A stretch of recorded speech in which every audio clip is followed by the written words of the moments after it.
በዛሬው የመለኛ ቪዲዮ ለልጆች የሚሆን በድንች የሚዘጋጅ ኃይል ሰጪ ምግብ እንዴት እንደምታዘጋጁ አሳያችኋለሁ። ተጨማሪ የልጆች ምግቦችን መመልከት ከፈለጋችሁ በፌስቡክ፣ በኢንስታግራም እና በዩቲዩብ ገጻችን በመለኛ ገጽ ላይ ታገኙታላችሁ። በቲክቶክ ደግሞ መለኛ ለልጅ የተሰኘው ገጻችን ላይ ከ6 ወር ጀምሮ ላሉ ህጻናት የሚሆኑ የተለያዩ ምግቦችን እንዴት እንደምታዘጋጁ ከሰፊ ገለጻ ጋር ታገኙበታላችሁ። በሚቀጥለው የመለኛ ቪዲዮ እነዚህን አትክልትና ፍራፍሬዎች ተጠቅመን እንዲሁም ደባልቀን እንዴት ምግብ ማዘጋጀት እንዳለባችሁ አሳያችኋለሁ። ለዛሬ ድንች እንጠቀማለን። አስቀድማችሁ ድንቹን በሚገባ ታጥባላችሁ። መለኛ ለልጅ ላይ እንደነገርኳችሁ ሁልጊዜ የልጅ ምግብን ከማዘጋጀታችሁ በፊት ምግቡን የምታዘጋጁበትን ቁሳቁስና አካባቢውን በሚገባ ማጽዳት ይኖርባችኋል። ድንቹን ምስሉ ላይ በምትመለከቱት መሰረት በደንብ በብሩሽ አሽታችሁ ታጥቦታላችሁ። ከፈለጋችሁ ደግሞ ልጣችሁ ማጠብ ትችላላችሁ። ድንቹን ሳልጥ ያጠብኩበት ምክንያት ድንቹ በስሏል አልበሰለም የሚለውን ለመለየት ሲሆን ስታጥቡት አረንጓዴ ከሆነ ድንቹን ከመጠቀም ይልቅ አስቀምጣችሁ ለሌላ ነገር መጠቀም ትችላላችሁ።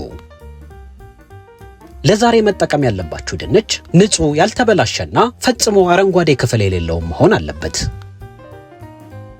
በተጨማሪ ድንቹ ውጪው ንጹህ ሆኖ ስትልጡት ውስጡ የተበላሸ እንዲሁም አረንጓዴ ከሆነ ፈጽሞ መጠቀም የለባችሁም። ድንቹ ምስሉ ላይ በምትመለከቱት መሰረት በደንብ አጥባችሁት ንጹህ መሆኑን ስታረጋግጡ ትልጡታላችሁ። አሁን ድንቹን እየላጥን የድንች አንድ ጥቅምን ልንገራችሁ። ተጨማሪ ጥቅሞቹን ካነበብኩት እያጣቀስኩ ቪዲዮውን እየሰራው ነግራችኋለሁ። ድንች በውስጡ ኃይል ሰጪ ንጥረ ነገሮች ስላሉት ልጃችሁን ምግብ ካስጀመራችሁ በኋላ ከተለያዩ ምግቦች ጋር እየቀላቀላችሁ ወይም ብቻውን በደንብ ፈጭታችሁት መመገብ ትችላላችሁ። የምትመግቧቸው ልጆች ከ6 ወር እስከ 8 ወር ያሉ ከሆነ ድንቹን ከመመገባችሁ በፊት በደንብ መፍጨት ይኖርባችኋል። ድንቹ ምስሉ ላይ በምትመለከቱት መሰረት በደንብ ካላጣችሁት በኋላ ላዩ ላይ የሚገኘው አሰር በተወሰነ መልኩ እንዲቀንስ ታጥቡታላችሁ። ላዩ ላይ ብዙ ቆሻሻ ከሌለው እዚህ ጋር ሳታጥቡ መክተፍ ትችላላችሁ። አሁን ድንቹን በቀጫጭኑ ትከትፋላችሁ። ድንቹን ስትከትፉት አነስ አርጋችሁ በቀጫጭኑ ከከተፋችሁት ስቀቅሉ ቶሎ ይበስልላችኋል። የመለኛን የዩቲዩብ ገጽ ሰብስክራይብ ካላደረጋችሁ ሰብስክራይብ አድርጉልን። እንዲሁም በየጊዜው የምንለቃቸው ትምህርታዊ ቪዲዮዎች እንዲደርሷችሁ የደውል ምልክቱን መጫን እንዳዘነጉ። ከ6 ወር ጀምሮ ላሉ ልጆች የተለያዩ ምግቦችን እንዴት ማዘጋጀት እንዳለባችሁ መማር ከፈለጋችሁ እዚህኛው የመለኛ ገጻችን ላይ ሰፊ ገለጻ የምታገኙበት ገጽ ሲሆን ሌሎች የመለኛ ማህበራዊ ድረገጾች ላይ ደግሞ አጠር ብሎ ታገኙታላችሁ። ስለዚህ ስለ ምግብ አዘገጃጀቱ ሰፊ ገለጻ ከፈለጋችሁ ይህን ገጻችንን ምርጫችሁ አድርጉ። ድንቹን ምስሉ ላይ በምትመለከቱት መሰረት በቀጫጭኑ ከከተፋችሁት በኋላ ንጹህ ውሃ ውስጥ ታቆዩታላችሁ። ንጹህ ውሃ ውስጥ የምናቆይበት ምክንያት ድንቹ ውሃ ውስጥ ካልቆየ ቶሎ ስለሚጠቁርብን ነው። ዛሬ የምናዘጋጀውን ምግብ በዱቄት ወተት አቅጥነን የምናዘጋጀው ሲሆን ነገር ግን እናንተ ከፈለጋችሁ ንጹህ ውሃ እንዲሁም የእናት ጡት ወተት መጠቀም ትችላላችሁ። 1 ማንኪያ የዱቄት ወተት ማሸጊያው በሚያዘው የውሃ መጠን መሰረት በጥብጣችሁ ታዘጋጃላችሁ። ይህ ምስሉ ላይ የምትመለከቱት የዱቄት ወተት ለህፃናት ተብሎ የሚዘጋጅ ሲሆን ከ6 ወር እስከ 12 ወር የሚለውን መርጣችሁ በንጹህ ውሃ በጥብጣችሁ ማዘጋጀት ትችላላችሁ። የዱቄት ወተቱን በሚገባ ከበጠበጣችሁት በኋላ ይህንን ይመስላል። አሁን ደግሞ ድንቹን እናበስላለን። ውሃ ውስጥ ያቆያችሁትን ድንች አንዴ ለቅለቅ ታደርጉታላችሁ። ይህም ላዩ ላይ የሚገኘውን አሰር በተወሰነ መልኩ ይቀንስላችኋል።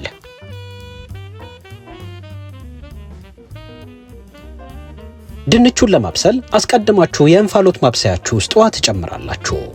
ይህ የእንፋሎት ማብሰያ በቤት ውስጥ ከሌላችሁ ከዚህ በፊት እንዳሳየዋችሁ ንጹህ መጥበሻ መጠቀም ትችላላችሁ። ከመጥበሻው በተጨማሪ ንጹህ ድስት መጠቀም ትችላላችሁ።